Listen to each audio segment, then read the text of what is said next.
Бірлік орта мектебінің математика пән мұғалімі Үсенова Толқын Зейнебековна. Бүгінгі сабағымыздың тақырыбы натурал көрсеткішті дәреже және оның қасиеттері. Сабақтың мақсаты натурал көрсеткішті дәреженің қасиеттерін пайдаланып, есептер шығаруда қолдану. Ал балалар, енді натурал көрсеткішті дәреженің қасиеттеріне тоқталып кетейік. Бірінші қасиеті: негіздері бірдей дәреже көрсеткіштерді көбейткенде, негізі өзгеріссіз қалып, дәреже көрсеткіштері қосылады. Екінші қасиеті: негіздері бірдей дәреже көрсеткіштерді бөлгенде, негізі өзгеріссіз қалып, дәреже көрсеткіштері азайтылады. Үшінші қасиеті: көбейтіндіні дәрежеге шығарғанда, көбейткіштердің әрқайсысын жеке-жеке дәрежеге шығарып, нәтижелер көбейтіледі. Төртінші қасиеті: бөлшекті дәрежеге шығарғанда, алымында бөлімінде әрбір көбейткішін дәрежеге шығарамыз. Бесінші қасиеті: дәрежені дәрежеге шығарғанда, негізі өзгертпей, дәреже көрсеткіштері көбейтіледі. Ал енді балалар, осы натурал көрсеткішті дәреженің қасиеттеріне байланысты бейнероликте мысалдар келтірілген. Осы бейнероликті көріп тамашалайық. Дәрежесін 2-ның 5 дәрежесіне көбейткенде қанша шығады? Мына 2 санды көбейткіштерге жіктейік.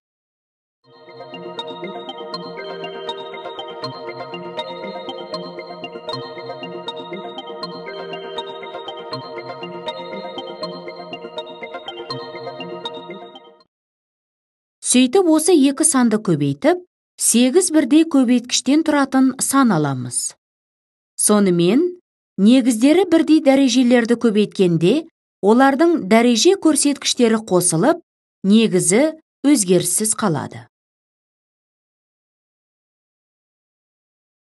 2-ның 5 дәрежесін 2-ның 3 дәрежесіне бөлгенде қанша шығады?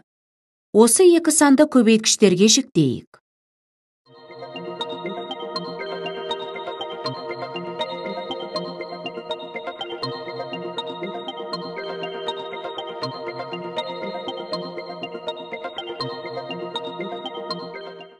Сөйтіп, осы 2 санды бөліп, біз тек 2 бірдей көбейткіштен тұратын санды аламыз. Осылайша, негіздері бірдей дәрежелерді бөлгенде, негізі өзгеріссіз қалады да, дәрежелері бір-бірінен азайтылады. Дәрежесінің 3 дәрежесі 2-ның 5 дәрежесі көбейтілген, 2-ның 5 дәрежесі көбейтілген 2-ның 5 дәрежесіне тең болатынына назар аударыңыз. Осылайша 2-ның 5 дәрежесінің 3 дәрежесі 2-ның 5 қосылған 5 дәрежесіне тең.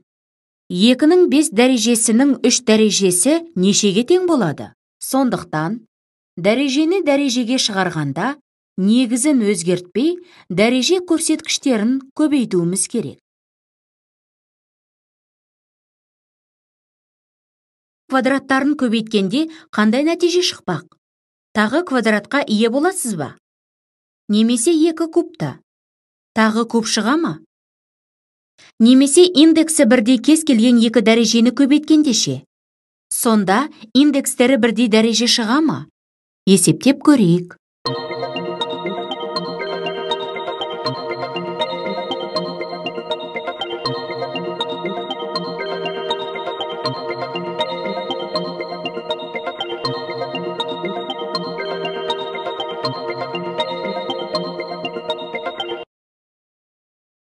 Балалар, міне бейнероликті көріп шықтыңыздар. Енді тақырыпқа байланысты есептер шығарайық. Міне мен сіздерге тапсырма беріп отырмын.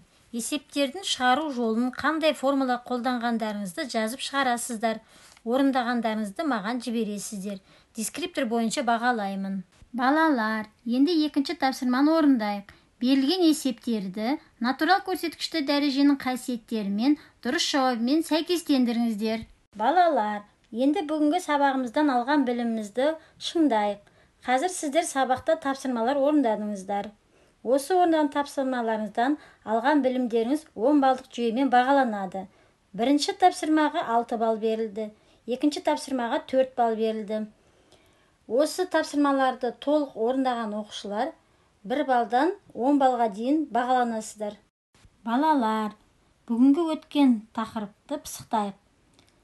натурал көрсеткішті дәреженің қасиеттерін аудиомен тұжырымдап жіберіңіздер. Жайсыздар балалар, бүгінгі сабаққа белсенді қатыстыңыздар. Ал енді мына берілген есептерді үй тапсырмасына алып орындаңыздар. Осымен балалар, сабағымыз аяқталды. Сау болыңыздар.